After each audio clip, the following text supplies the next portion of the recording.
On World Earth Day, News9 highlights the threat to the Himalayas. Rising temperatures could put glaciers at risk, with scientists warning that they may shrink or vanish in the next 50 to 70 years.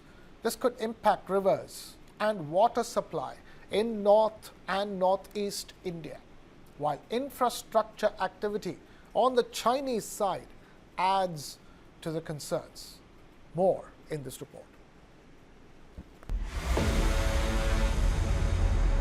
There'll be a time, till such time that the glaciers are gone, you will have more severe floods because of the higher melting of snow and glaciers.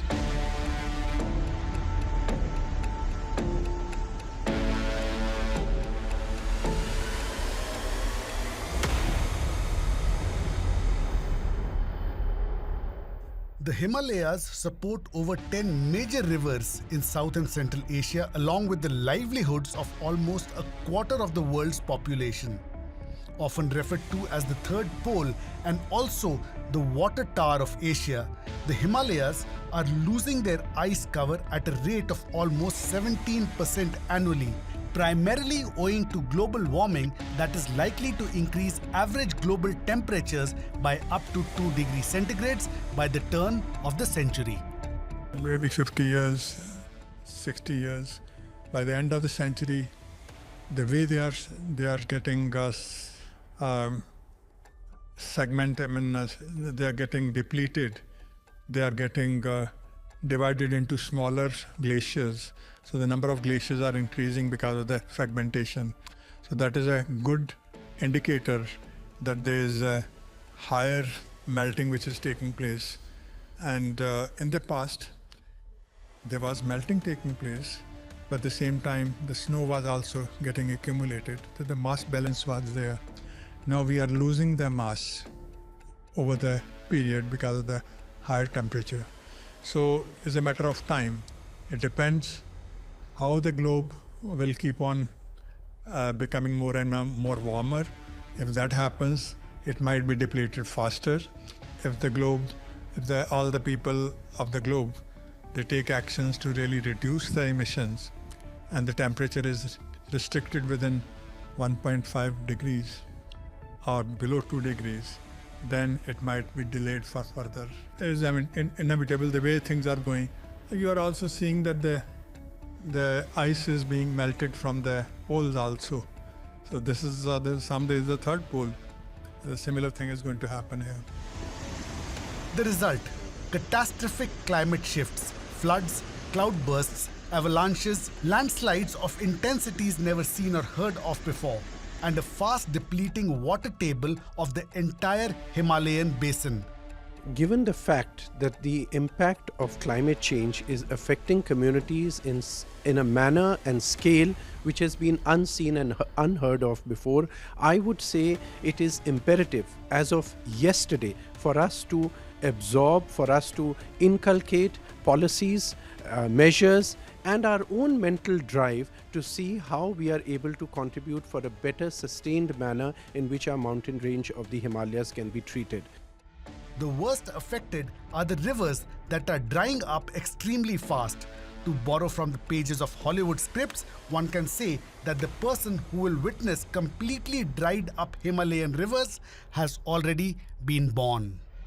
What has been happening is that we have chosen to carry out policies and implement design solutions which have been undertaken in silos, be it in the transport sector, tourism sector, renewable energy sector, and we have created projects which are, without looking at this in totality. And this kind of siloed approach is really leading to altered systems of water management in the Himalayas, and that impact has created completely destructive phenomena. For example, if you have mountains which are laced with ice and then the ice melts and is coming down the river, if you're altering the slopes of the Himalayas, that means you're disrupting the natural water flow. Now that alters the river systems. Alteration in the river system leads to the towns which are downstream, which have been established for centuries or hundreds of years, they getting altered, they getting disturbed, and then one valley's impact has an impact on another valley. So Himalayas is a very natural, linear, contiguous system, but the solutions that have been, or the development, so to say, that has happened on the Himalayas has happened in a very siloed manner, and that is having a negative impact on the entire Himalayan range.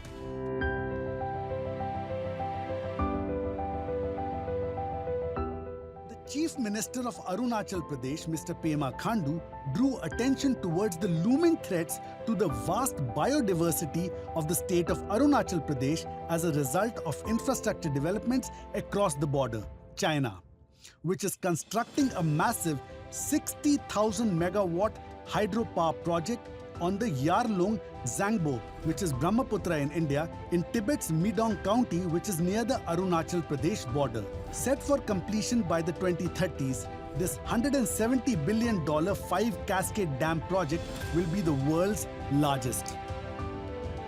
अभी तिब्बत जो है is under China, and you all are very much well aware that in the Great Bend, in the Midong County, just near to Arunachal Pradesh, China is planning a very big hydropower project. Estimated is about, I think, 60,000 megawatt, 60 gigawatt.